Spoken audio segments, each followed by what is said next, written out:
Mutton குருமாவில் பார்த்தோம்னா மிளகாத்தூளே இருக்காது, just green சில்லிஸும் pepper தான் நிறைய இருக்கும். அப்புறம் டொமேட்டோஸ் வந்து ஆப்ஷனல், வேணும்னா டொமேட்டோ போட்டுக்கலாம், இல்லைன்னா வேணும்னா விட்டுக்கலாம். இப்போ நெக்ஸ்ட்டு வந்து குக்கரை எடுத்து வச்சுக்கணும். இப்போ குக்கரில் வந்து கொஞ்சமாக எண்ணெய் வச்சுட்டு பட்டை லவங்கம் வேணும்னா போட்டுக்கலாம், வேண்டாம்னா விட்டுக்கலாம். பே லீஃப் மெயினாக போடணும். போட்டுட்டு ஆஸ் யூஷுவல் அந்த வெங்காயம் பொடியாக நறுக்கின வெங்காயம் போட்டு வதக்கிடணும். வெங்காயம் நல்லா வதக்கணும். அதே நான் வந்து இங்கே டொமேட்டோ போட்டிருக்கேன். டொமேட்டோ வேணும்னா போடலாம், வேண்டாம்னா இந்த குருமாவுக்கு தக்காளியே போடாமலும் செய்யலாம். நெக்ஸ்ட்டு மட்டன் வதங்கினதுக்கப்புறம் வதக்கி வச்சுருக்கிற வெங்காயம் தக்காளியோட கொஞ்சம் கொத்தமல்லி ஆட் பண்ணி பேஸ்ட் பண்ணி இதில் ஆட் பண்ணிக்கலாம். தண்ணி வந்து தேவையான அளவு போட்டுக்கலாம்.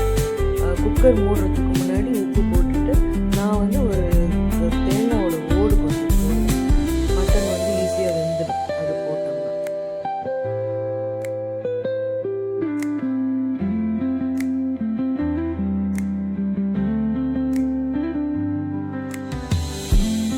இந்த குருமா எங்கள் அப்பா எனக்கு சொல்லி கொடுத்துருக்காரு.